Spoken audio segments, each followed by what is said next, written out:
Un homme, sa femme et 7 esclaves. Ce que vous allez entendre aujourd'hui est l'une des histoires les plus dérangeantes, les plus monstrueuses de toute l'histoire coloniale française. Imaginez la Réunion en 1864. Un colonel de 52 ans, riche, puissant, respecté, fait face à un problème qui menace de détruire sa dynastie. Il n'a pas d'héritier.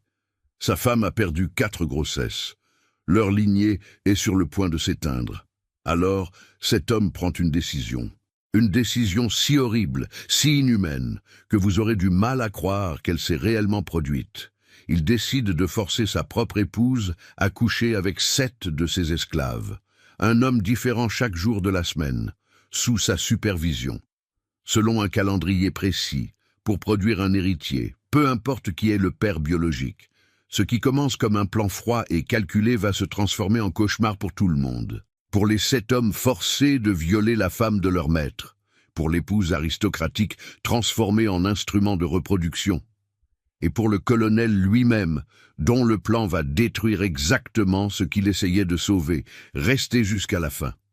Parce que la lettre que Madame Élisabeth écrira avant de se suicider va vous hanter pour toujours. Janvier 1864, île de la Réunion, colonie française dans l'océan Indien. Une île de volcans, de montagnes vertigineuses, de plantations qui s'étendent à perte de vue. Une île où les dynasties coloniales françaises ont bâti des empires sur le dos de milliers d'esclaves amenés d'Afrique, de Madagascar, d'Inde. L'esclavage a été officiellement aboli en 1848, 16 ans plus tôt.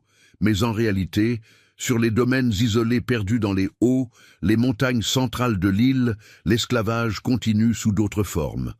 Engagés, travailleurs sous contrat, mais ce sont des esclaves. Dans tout, sauf le nom.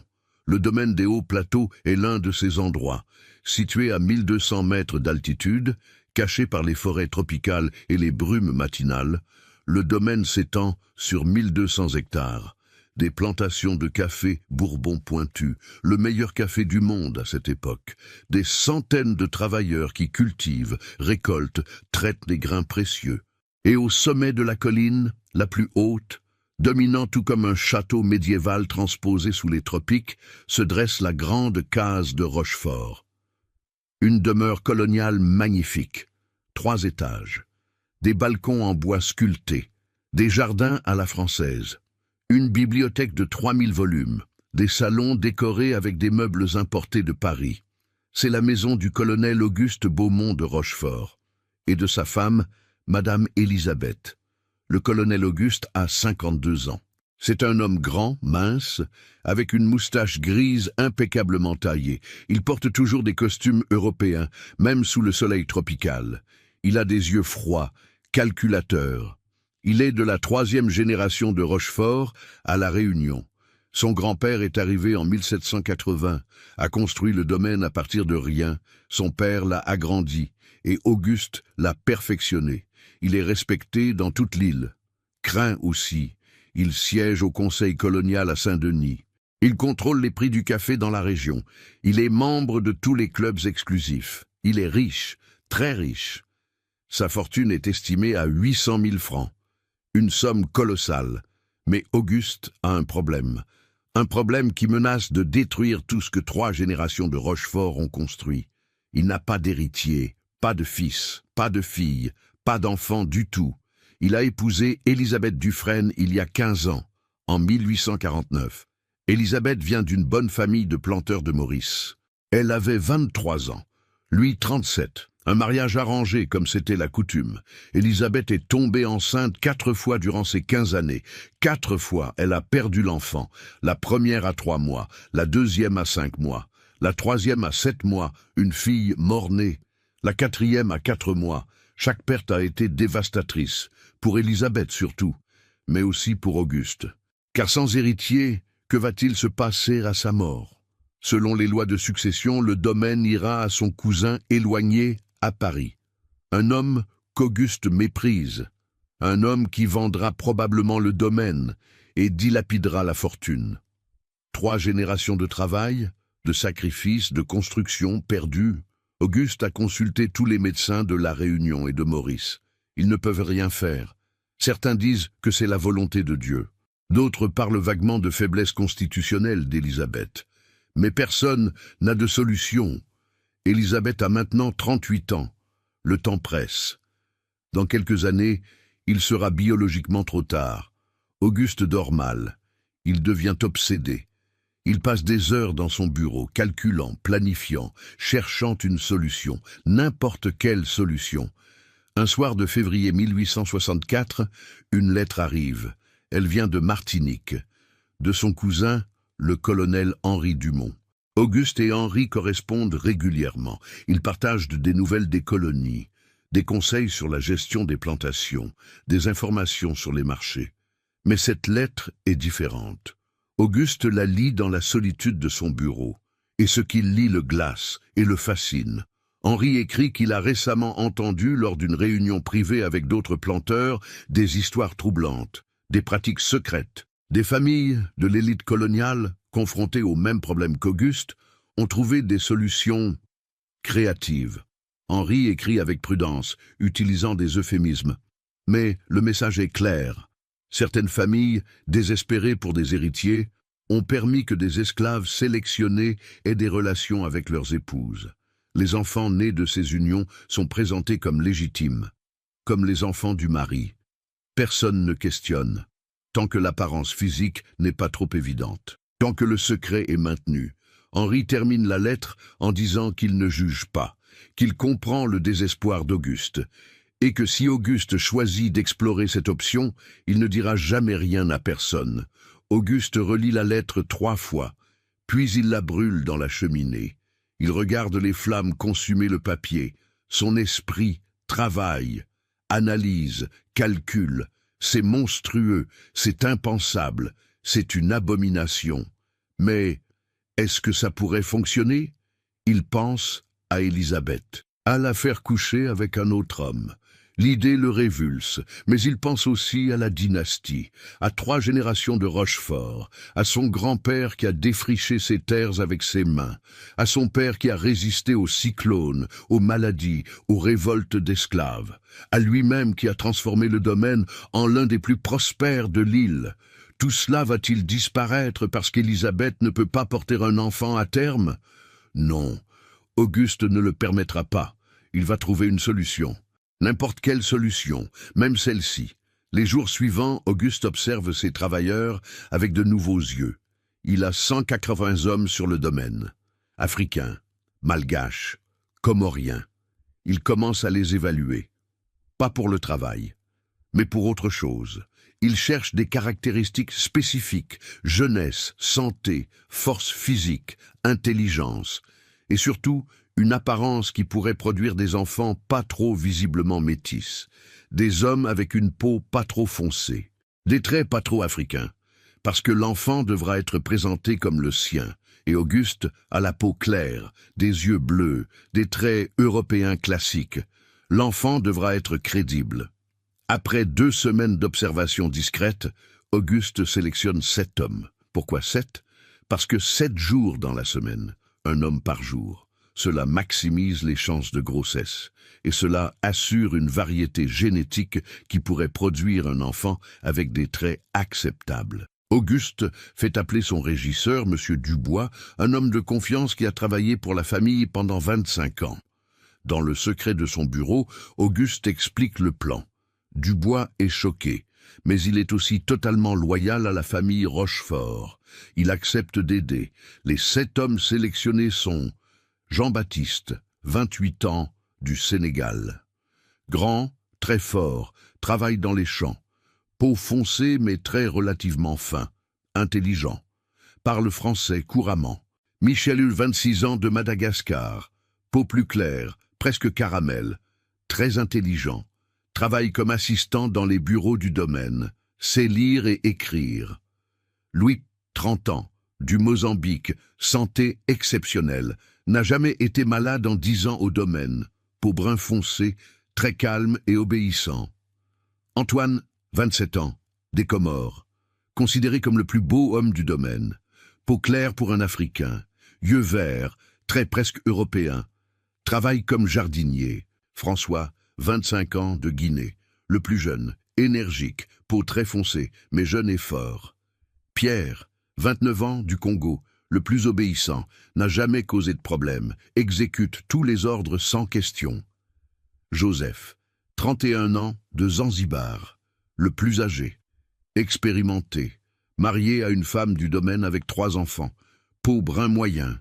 Auguste fait construire une case isolée, à 2 kilomètres de la grande case, cachée dans la forêt, accessible seulement par un sentier étroit. La case est simple, un lit, une table, une chaise, des bougies. C'est là que le plan sera exécuté. Si vous trouvez cette histoire incroyable, si vous ne pouvez pas croire qu'un tel plan ait existé, abonnez-vous maintenant, parce que ce qui va suivre va montrer jusqu'où un homme désespéré peut aller. Mars 1864. Auguste doit maintenant faire la partie la plus difficile. Convaincre Élisabeth. Un soir après le dîner, il la convoque dans son bureau. Élisabeth entre, nerveuse. Son mari ne la convoque jamais ainsi. Élisabeth a 38 ans, elle était belle autrefois, mais 15 ans de mariage malheureux, 4 fausses couches et l'isolement social de vivre dans les montagnes l'ont vieilli prématurément. Ses cheveux châtains ont des mèches grises. Son visage est pâle, ses yeux sont tristes. Elle porte une robe noire, comme toujours depuis sa dernière fausse couche il y a 2 ans.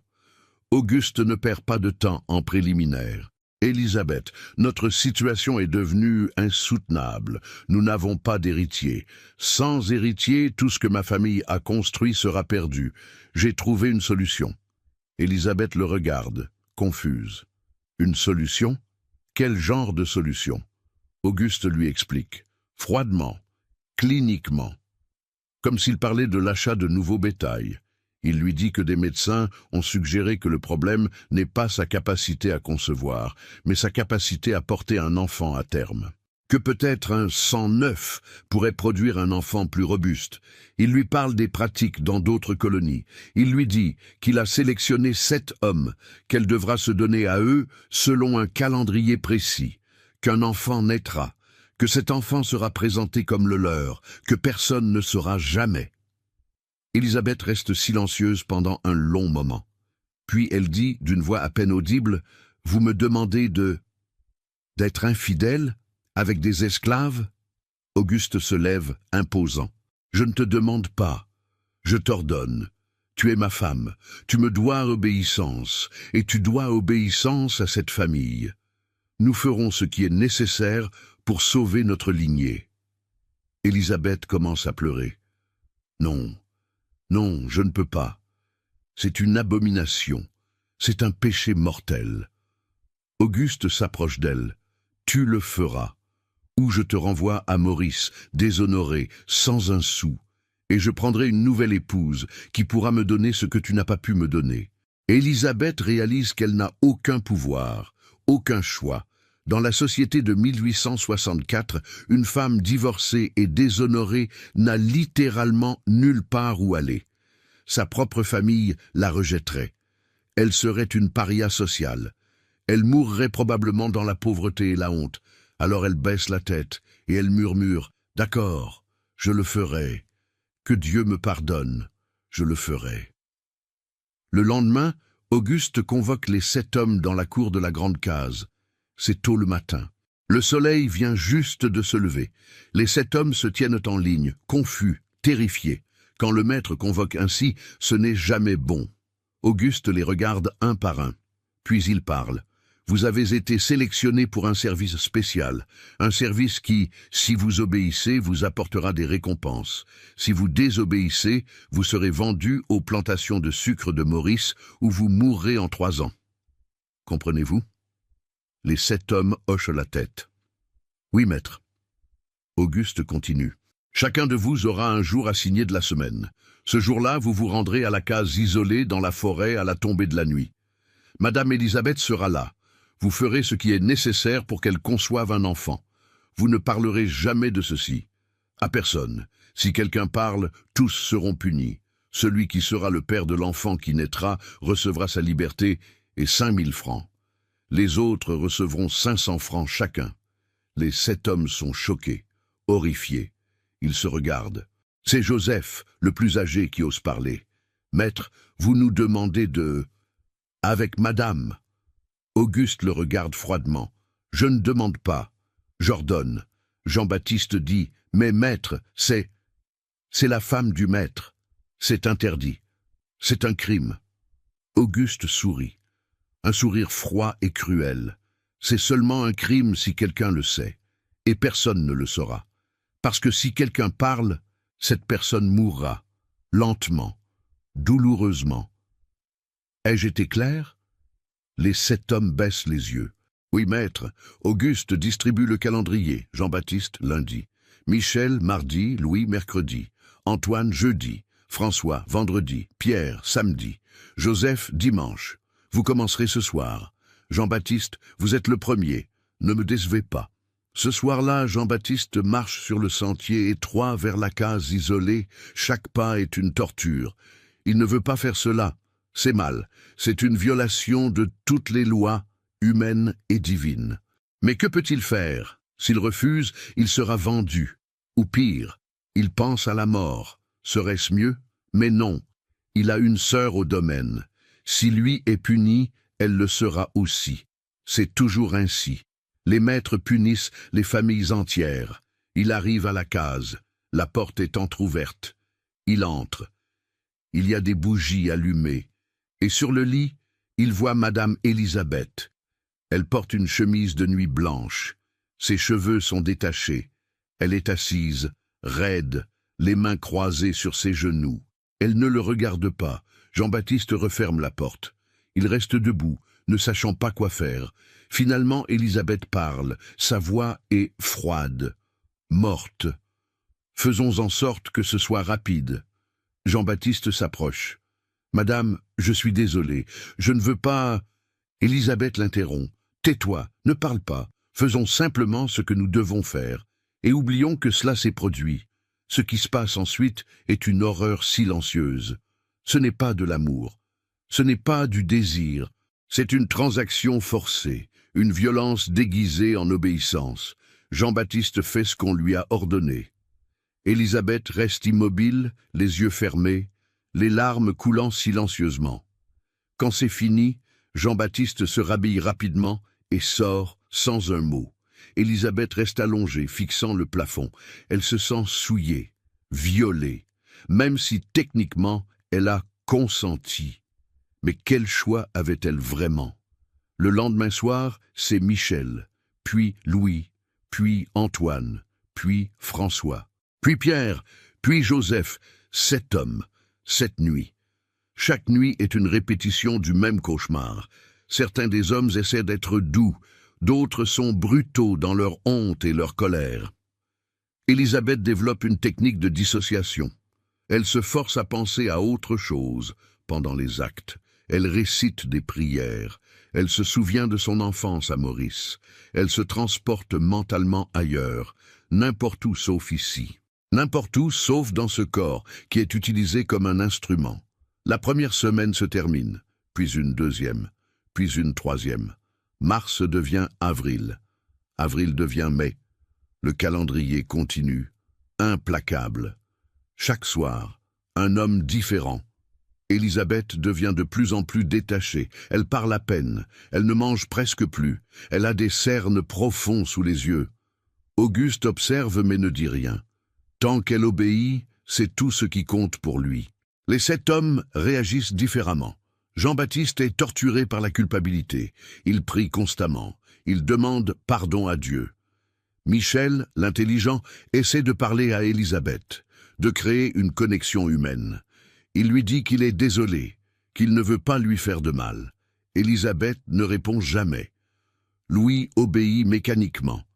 Il fait ce qu'on lui dit sans penser.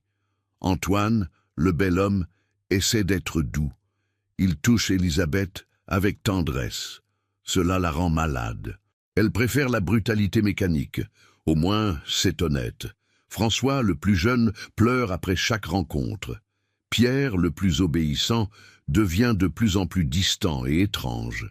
Joseph, le plus âgé, celui qui a une famille, refuse après 3 semaines. Il va voir le colonel. « Maître, je ne peux plus faire cela. J'ai une femme, des enfants. C'est mal, je ne peux pas. Auguste le regarde longuement, puis il dit à Dubois, vendez-le, demain, à Maurice, aux plantations de sucre, et vendez sa femme et ses enfants aussi, à des plantations différentes, pour qu'ils ne se revoient jamais.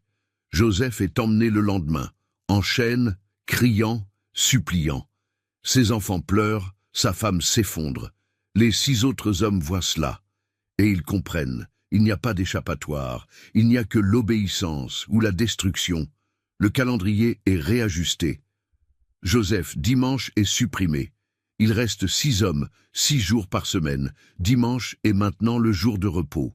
Pour Élisabeth, pour les hommes, un seul jour où ils peuvent essayer d'oublier. Likez cette vidéo si vous réalisez à quel point cette situation est une horreur pour tous les impliqués, parce que cela va empirer. En juillet 1864, quelque chose change. Élisabeth manque ses règles, elle les attend. Elles ne viennent pas. 1 semaine passe, 2 semaines. Elle commence à avoir des nausées matinales. Elle reconnaît les signes. Elle est enceinte. Pour la 5e fois. Mais cette fois, c'est différent. Cette fois, elle ne sait pas qui est le père. Est-ce Jean-Baptiste, Michel, Louis, Antoine, François, Pierre? Elle ne sait pas. Et honnêtement, elle s'en fiche. Tout ce qu'elle ressent, c'est du dégoût. Du dégoût pour elle-même, pour son corps, pour ce qu'elle est devenue. Elle informe Auguste. Pour la première fois depuis des mois, elle voit son mari sourire. Excellent, excellent. Le plan fonctionne. Tu continueras les rencontres jusqu'à ce que la grossesse soit visible. Nous devons nous assurer que cela prend. Élisabeth le regarde avec horreur. Continuez. Mais je suis déjà enceinte. Auguste est implacable. Nous ne savons pas si cette grossesse tiendra. Tu continueras jusqu'au 4e mois, comme je l'ai dit. Alors Élisabeth continue. Enceinte, elle subit encore 2 mois de rencontres hebdomadaires avec 6 hommes. C'est une torture au-delà de toute description. Les hommes sont mal à l'aise. Ils peuvent voir qu'elle est enceinte maintenant. Michel ose dire « Madame, peut-être que nous devrions arrêter. Le bébé… » Élisabeth dit d'une voix morte « Faites ce que le maître vous a ordonné. Ne pensez pas. Obéissez simplement. » En septembre 1864, la grossesse est à 4 mois, visible. Auguste ordonne enfin l'arrêt des rencontres. Élisabeth retourne vivre dans la grande case. Auguste annonce aux planteurs voisins la merveilleuse nouvelle. Madame Élisabeth est enceinte. Après tant d'années, c'est un miracle. Les voisins félicitent, mais certains trouvent étrange. Après 4 fausses couches et 2 ans sans essayer, soudainement elle est enceinte. Et pourquoi Élisabeth semble-t-elle si brisée? Elle ne sourit jamais. Elle ne parle presque pas. Quelque chose ne va pas. Les mois passent. La grossesse progresse. Pour la première fois, Élisabeth atteint le 5e mois sans complications, puis le 6e. Auguste est extatique. Cela fonctionne. Son plan monstrueux fonctionne. Élisabeth, de son côté, prie pour mourir. Elle prie pour que Dieu la prenne. Mais Dieu reste silencieux. Mars 1865. Élisabeth entre en travail. Un médecin est appelé, le docteur Lavigne, un homme de 60 ans, qui a accouché la moitié de l'élite de la Réunion. L'accouchement est long, douloureux, 30 heures. Mais finalement, le bébé naît. Une fille vivante, en bonne santé. Auguste est présent. Il regarde le bébé avec anticipation, et son cœur se serre. La petite fille a la peau café au lait, pas blanche, pas noire, mais clairement métisse. Ses cheveux, même mouillés, sont bouclés, crépus. Ses traits ont une influence africaine indéniable. Le docteur Lavigne regarde le bébé, puis Auguste, puis Élisabeth. Il ne dit rien, mais ses yeux disent tout. Il sait. Auguste le voit. Il dit rapidement « Ma femme a du sang créole du côté de sa grand-mère maternelle. C'est pourquoi l'enfant a cette apparence. » Le docteur Lavigne hoche la tête lentement. « Bien sûr, colonel. Bien sûr. » Il termine son travail et part. Mais Auguste sait qu'il parlera. Les médecins parlent toujours, malgré leur serment. Le bébé est nommé Marie de la Conception. Auguste essaie de la présenter fièrement. Il organise une réception pour le baptême. Il invite tous les planteurs de la région. Mais quand ils voient le bébé, leur regard change. Il y a des murmures, des chuchotements, des regards significatifs échangés. Madame Rousseau, une planteur voisine, dit à son mari assez fort pour être entendue. Comme c'est intéressant. Le colonel et Madame Élisabeth n'ont pas de sang créole que je sache. Et pourtant, l'enfant, son mari l'a fait taire. Mais le mal est fait. Les rumeurs commencent. Les 6 hommes voient aussi le bébé. De loin. L'un d'eux est le père. Mais lequel? Jean-Baptiste regarde la petite fille et se demande « Est-ce ma fille ?» Michel fait de même. Louis, Antoine, François, Pierre, chacun se pose la même question, et chacun ressent un mélange troublant d'espoir et d'horreur. Espoir, parce que si c'est son enfant, il recevra la liberté et 5000 francs. Horreur, parce que cet enfant, sa fille, ne le connaîtra jamais, ne saura jamais qui il est. Auguste convoque les 6 hommes.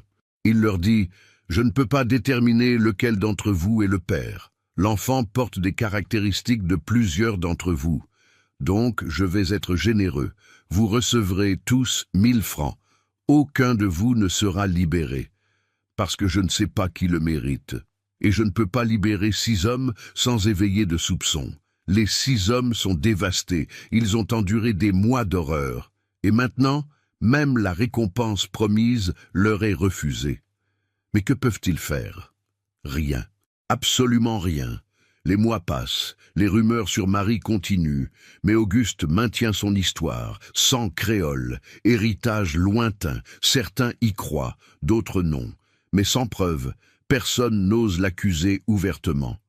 Élisabeth tombe dans une dépression profonde, elle regarde à peine sa fille, elle ne l'allaite pas, une nourrice est engagée, Élisabeth passe ses jours à regarder par la fenêtre, elle ne parle presque plus, elle ne quitte presque jamais ses appartements. Auguste pense que le pire est passé, qu'il a réussi, il a un héritier. Marie grandira, elle héritera du domaine.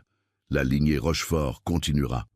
Mais en septembre 1865, quelque chose d'inattendu se produit. Élisabeth réalise qu'elle est enceinte à nouveau. Elle n'a pas eu de relation avec Auguste depuis avant la naissance de Marie. Alors comment? Puis elle se souvient. Août 1865. Une nuit, Auguste, ivre, était venu dans sa chambre. Elle était à moitié endormie. Il avait fait ce qu'il voulait.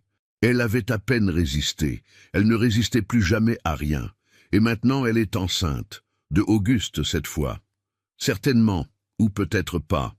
Parce qu'Auguste, paranoïaque que la première grossesse n'était qu'un coup de chance, avait ordonné en juillet 1865, un mois après la lettre, la reprise des rencontres. Pendant 2 semaines, juste pour s'assurer. Élisabeth, brisée, avait obéi.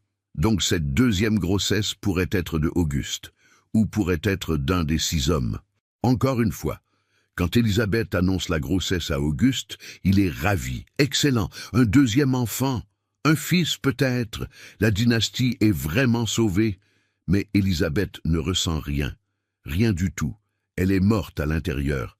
Elle est juste un corps, un incubateur, une machine à produire des héritiers. La 2e grossesse progresse, mais cette fois, la société de la Réunion est vraiment suspicieuse. 2 grossesses réussies après 4 échecs, et les 2 après que les rumeurs aient commencé sur les arrangements du colonel. Les murmures deviennent des conversations ouvertes. Auguste commence à être ostracisé. Les invitations cessent. Quand il va à Saint-Denis pour le conseil colonial, les autres membres le traitent froidement. Il commence à perdre des contrats commerciaux. Les acheteurs de café préfèrent traiter avec d'autres planteurs. Auguste devient paranoïaque, furieux. Il blâme tout le monde. Les commères, les jaloux, les rivaux qui veulent sa chute, mais jamais lui-même, jamais son propre plan monstrueux. Il commence à boire. Beaucoup. Il devient violent avec les domestiques. Il crie sur du bois. Il menace les 6 hommes. Si quelqu'un a parlé, je le découvrirai, et je le tuerai de mes propres mains. En juin 1866, Élisabeth accouche à nouveau. Un garçon, nommé Auguste fils. Et cette fois, c'est pire. L'enfant a la peau encore plus foncée que Marie. Ses cheveux sont crépus, très bouclés. Ses traits sont indubitablement africains. On ne peut pas du tout le faire passer pour européen. Le docteur Lavigne, appelé à nouveau, regarde le bébé. Puis Auguste. Il ne dit rien. Il finit son travail et part. Mais dans ses yeux, il y a du dégoût et du savoir. Auguste essaie de faire le baptême discrètement. Mais on ne peut pas cacher un bébé. Les domestiques parlent, les rumeurs explosent. Cette fois, ce ne sont plus des murmures. Ce sont des accusations ouvertes. Le colonel Rochefort a forcé sa femme à coucher avec ses esclaves. Il a créé des bâtards pour préserver sa lignée. C'est un scandale, une abomination. Auguste, en panique totale, décide de détruire toutes les preuves. Il convoque les 6 hommes. Il leur dit qu'ils vont être réaffectés. Jean-Baptiste est vendu à un planteur à Maurice. Michel est envoyé travailler dans les champs les plus éloignés du domaine, où personne ne le voit jamais. Louise est vendue à un marchand qui l'emmène à Madagascar. Antoine est rétrogradé au travail le plus brutal. François et Pierre voient ce qui se passe. Et une nuit de mai 1866, ils s'échappent. Ils courent dans les montagnes, vers les communautés de Marron, les esclaves fugitifs qui vivent libres dans les hauteurs inaccessibles. Auguste envoie des chasseurs. Mais François et Pierre ne sont jamais retrouvés. Maintenant, des 6 hommes originaux, il n'en reste que 2 sur le domaine. Michel, caché, et Antoine, brisé. Les autres sont dispersés, vendus ou fugitifs. Auguste pense qu'il a effacé les preuves, mais il a tort, parce qu'il reste Élisabeth, et Élisabeth a atteint sa limite. Août 1866. Élisabeth passe ses journées dans sa chambre.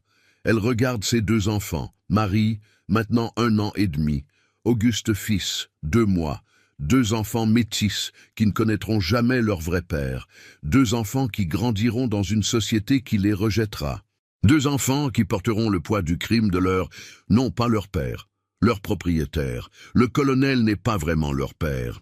Il est le monstre qui a orchestré leur création. Élisabeth prend une décision. Elle ne peut plus vivre avec cela. Elle ne peut plus. Elle va chez le père Augustin, le prêtre de la paroisse. Elle demande une confession privée. Le père Augustin, qui la connaît depuis son arrivée à la Réunion 15 ans plus tôt, voit son état. Elle est squelettique, pâle comme la mort. Ses yeux sont vides. Il l'emmène dans le confessionnal et Élisabeth confesse tout.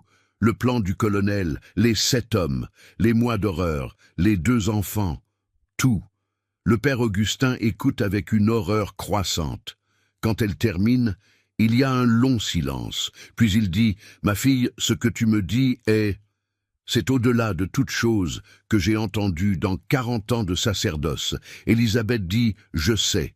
C'est pourquoi je ne peux plus vivre. » Le père Augustin s'alarme. « Ne dis pas de telles choses.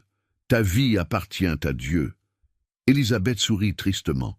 « Ma vie n'a jamais été la mienne.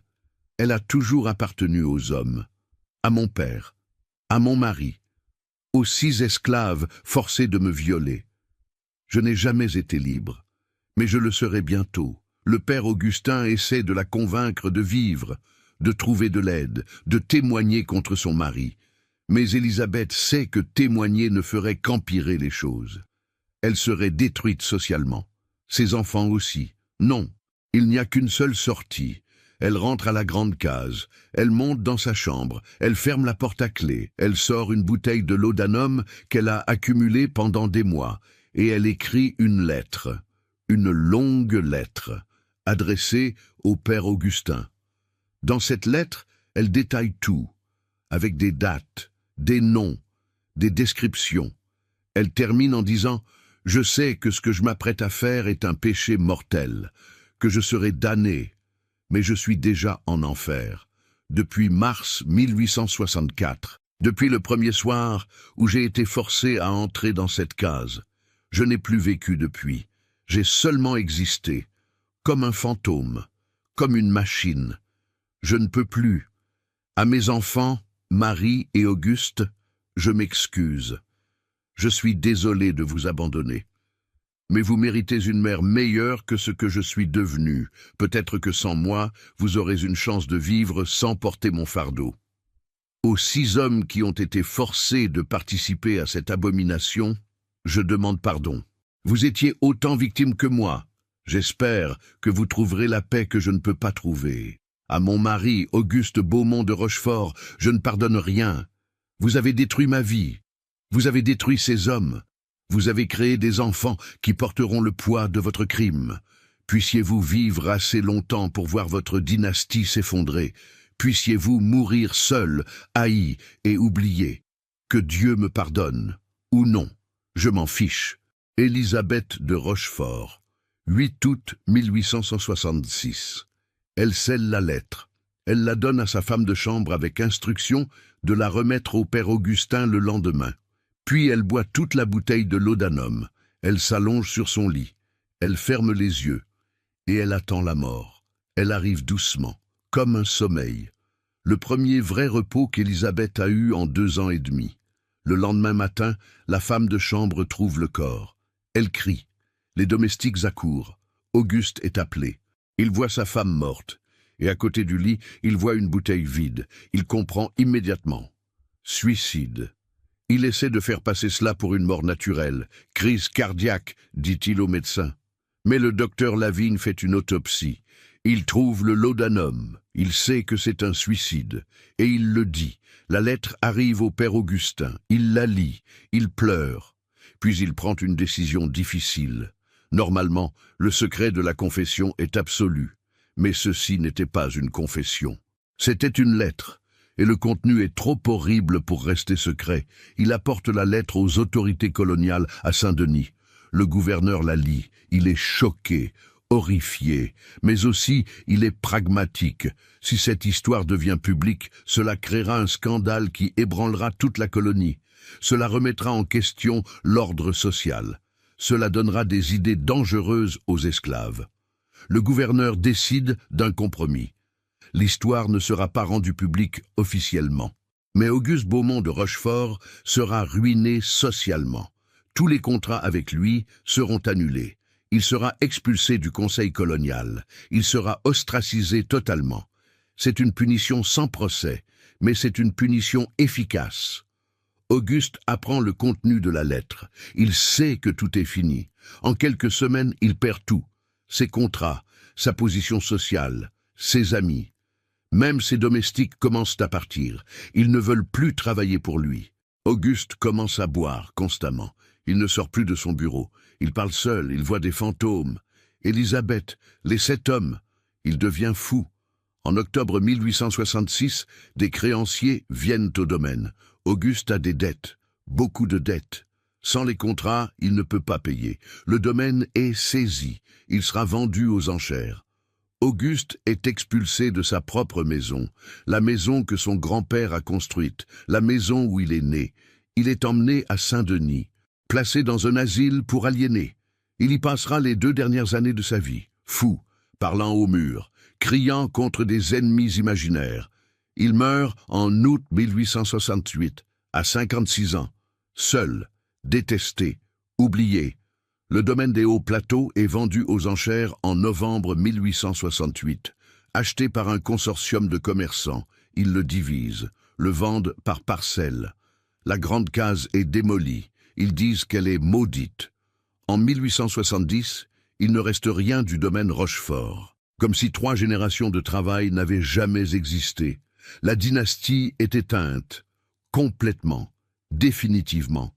Qu'est-il arrivé à Marie et Auguste fils? Les 2 enfants sont placés dans un orphelinat à Saint-Denis. Ils grandissent sans connaître leur vraie histoire. Enfin, pas immédiatement. Quand Marie a 15 ans et Auguste fils 13 ans, en 1880, on leur révèle la vérité. On leur donne la lettre de leur mère. Ils la lisent. Et leur vie change à jamais. Marie devient religieuse. Sœur Marie-Élisabeth, elle consacre sa vie à aider les pauvres et les malades. Elle ne se marie jamais, ne quitte jamais le couvent. Elle meurt en 1920 à 55 ans. Elle a passé sa vie à prier pour l'âme de sa mère. Auguste fils a une vie différente. Il quitte La Réunion, il va à Madagascar, il change son nom, il devient Auguste Raval, il se marie à une femme malgache, il a des enfants, il travaille comme enseignant, il vit une vie simple, honnête, il ne parle jamais de son passé. Il meurt en 1935 à 69 ans.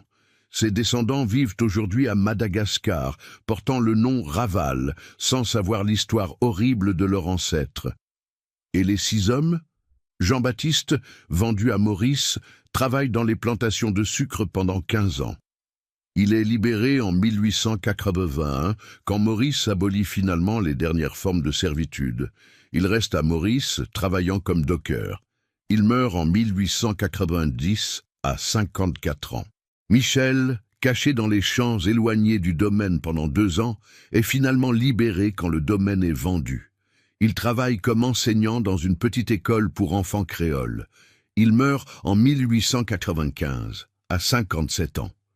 Louis, vendu à Madagascar, disparaît dans les registres. On ne sait pas ce qu'il est devenu.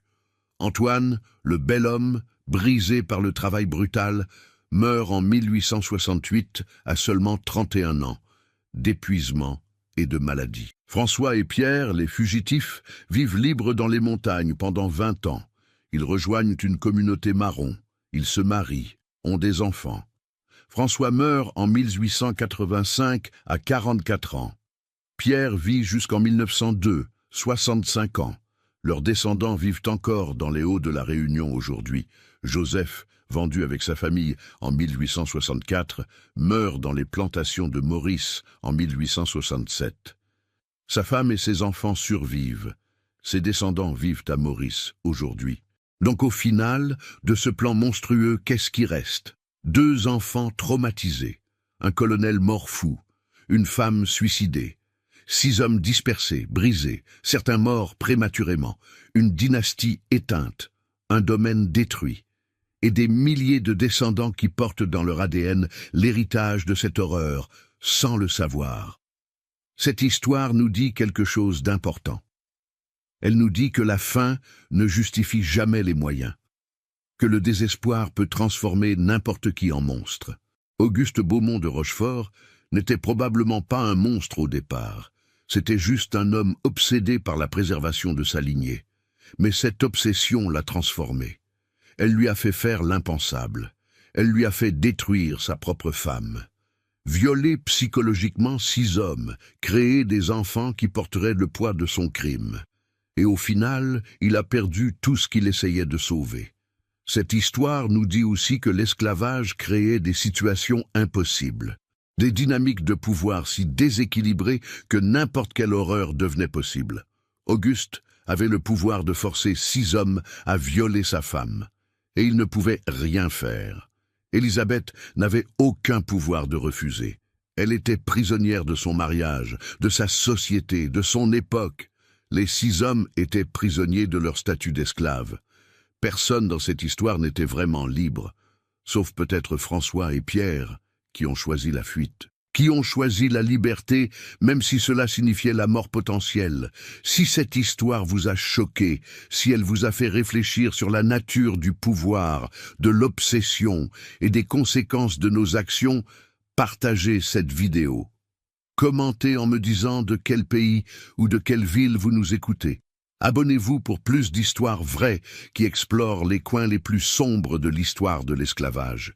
Des histoires qui ne sont pas faciles à entendre, mais qui doivent être racontées. Auguste Beaumont de Rochefort est mort il y a 157 ans.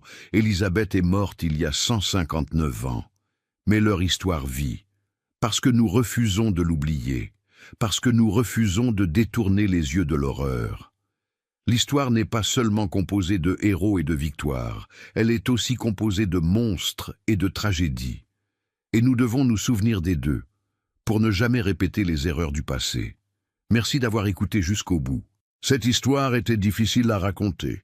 Elle était probablement difficile à entendre, mais elle était nécessaire. À bientôt pour une nouvelle histoire. Une histoire qui, comme celle-ci, vous hantera longtemps après l'avoir entendue.